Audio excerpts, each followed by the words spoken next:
রোশনাই ধারাবাহিকের আজকের পর্বে দেখতে পাবেন রোশনাই মুম্বাই এসে পৌঁছয়। আর্ণব রোশনাইকে ফোন করছে, দেখতে পেয়েও রোশনাই ফোনটা রিসিভ করে না আর মনে মনে ঠিক করে সিম কার্ডটা চেঞ্জ করে ফেলবে। এদিকে আর্ণব রোশনাইয়ের জন্য অনেক চিন্তা করে যে ও ঠিক আছে কিনা। রোশনাই যে বিজ্ঞাপনটা দেখে এসেছিল সেই অফিসে পৌঁছে যায়, কিন্তু গ্রাজুয়েশনের সার্টিফিকেট না থাকায় কাজটা পাবে কিনা সে নিয়ে সংশয় থাকে। রোশনাই বসদের সাথে কথা বলার জন্য অপেক্ষা করে যায়।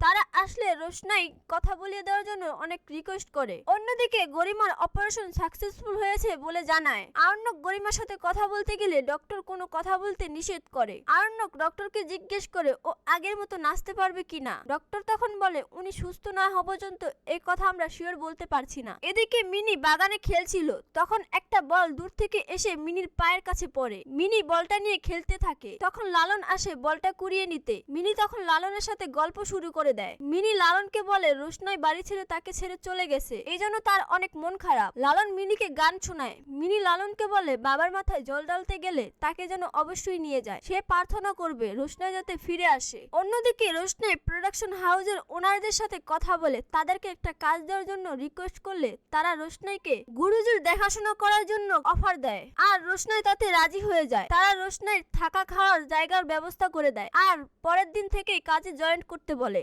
আর্ণবের বাবা বলে গরিমা সুস্থ হয়ে উঠলে আগে বিয়ের বাকি অংশটা সম্পূর্ণ করতে হবে, তারপর অন্য কাজ। গরিমার মা আবারও সবকিছুর জন্য রোশনাইকে দায়ী করে। জাহ্নবী বলে আমি শিওর রোশনাই অন্য কোথাও বেটার কিছু পেয়েছে, এজন্য চলে গেছে। বাড়িতে ঠাম্মি ও রোশনাইয়ের ব্যাপারে খারাপ মন্তব্য করলে ছোট আর বড় মা মিলে তার প্রতিবাদ করে। এই ছিল আজকের আপডেট। পরবর্তী আপডেট পেতে আমাদের চ্যানেলটি সাবস্ক্রাইব করে পাশেই থাকুন।